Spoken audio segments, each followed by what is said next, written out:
Anda yang di birokrasi, sekarang banyak orang, saya tuh bingung ya, kalau masa-masa pemilihan tuh banyak mengerjakan hal yang tidak perlu.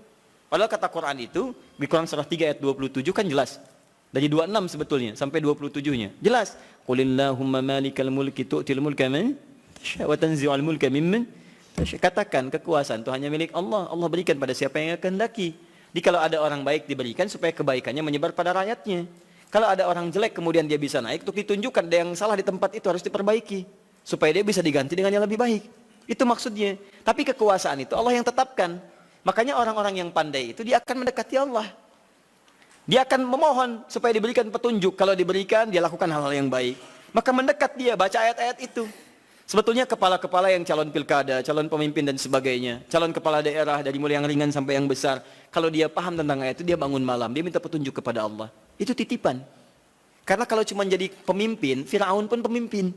Tapi kepemimpinan Fir'aun diabadikan bahkan dalam Al-Quran sebagai contoh, karena itu belum tentu mengantarkan dia ke surga. Hati-hati. Ada orang diberikan kedudukan, dengan itu dia bisa ke surga. Ada orang diberikan harta, dengan itu dia bisa ke surga. Ada orang diberikan pengetahuan, bekal itu untuk ke surga. Ada orang yang hanya diberikan tenaga, karena itu yang membuat dia ke surga. Bilal mendapatkan tenaga, dengan itu dia pakai adzan. Ali mendapatkan pengetahuan, dengan itu dia pakai berdakwah. Baik, sebagian sahabat mendapat kedudukan, di antara mereka ada Umar bin Khattab. Ya dipakai untuk mengantarkan ke surganya. Yang harta benda seperti Abdurrahman bin Auf. Tapi jangan lupa, ada Fir'aun yang pernah mendapatkan kedudukan, diberi contoh, tapi tidak bisa mengantarkan ke surganya. Ada Qarun yang ketika dia punya harta hanya dipakai foya-foya.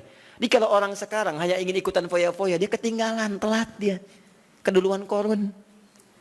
Katakan pada orang kaya, ya ibu-ibu sosialita misalnya, yang cuman gosip datang macam-macam. Kalau cuman begitu, katakan terlambat. Sejak zaman Nabi Yusuf, sudah ada sosialita yang cuman gosip. Kumpul-kumpul, katanya di sini ada orang ganteng ya, sampai kejebak kan situ. Oh tuh, emang dia nggak tahan. Yusuf keluar, begitu keluar, wah mahadza basyarin hadza illa malakun karim. Ini sih bukan manusia, ini malaikat yang sedang menyamar. Ganteng-ganteng Nabi. Oh, orang sekarang ganteng-ganteng serigala. Digosipin lagi. Tuh, udah ada kasusnya banyak. Jadi untuk apa kalau cuma kumpul-kumpul nggak ada kerjaan, harta dibanggakan, cari ayatnya. Begitu Anda dihadapkan pada suasana itu, baca, malamnya bangun, sujudnya lamakan, sholatnya pilih yang sesuai.